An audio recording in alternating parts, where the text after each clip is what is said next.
अंत्यसंस्कार होण्याआधीच विलिनीकरणाची चर्चा कोणी आणि का सुरू केली? सुनील तटकरेंचा सवाल।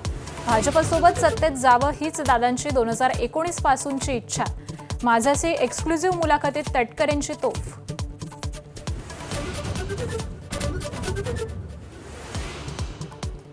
बारामतीत पवार कुटुंबियांची बैठक। विद्याप्रतिष्ठानचे विश्वस्तही बैठकीला उपस्थित।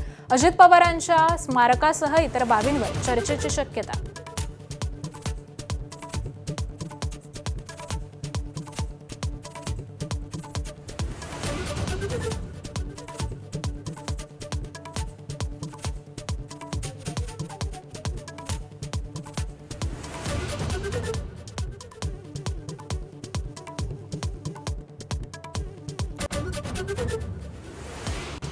पार्थ आणि जय पवारांकडून अजितदादांच्या स्मारकासाठी विद्याप्रतिष्ठानच्या मैदानाची पाहणी। आमदार रोहित पवार, श्रीनिवास पवारही पाहणीसाठी उपस्थित।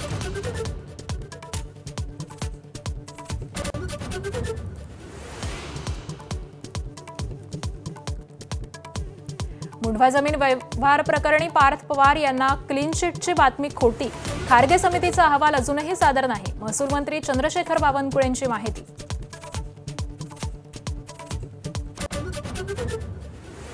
केवायसीमुळे रखडलेल्या लाडक्या बहिणींना याच महिन्यामध्ये 3 हप्त्यांचे 4,500 रुपये मिळणार। हप्ते रखडल्यानं नाराज झाल्या होत्या लाडक्या बहिणी। मुंबईत ठाकरेंची सेनाही महापौर आणि उपमहापौर पदाच्या निवडणुकीमध्ये उतरण्याची शक्यता। आज मातोश्रीवर वरिष्ठ नगरसेवकांची बैठक। तर भाजप शिवसेनेला उपमहापौर पद आणि सुधार समितीचं अध्यक्षपद देणार। चंद्रपूर महापालिकेसाठी वडट्टीवार गटाचे राजेश अडूर यांची काँग्रेसच्या गटनेतेपदी निवड। काँग्रेसची गटनोंदणीची प्रक्रिया मार्गी लागण्याची शक्यता।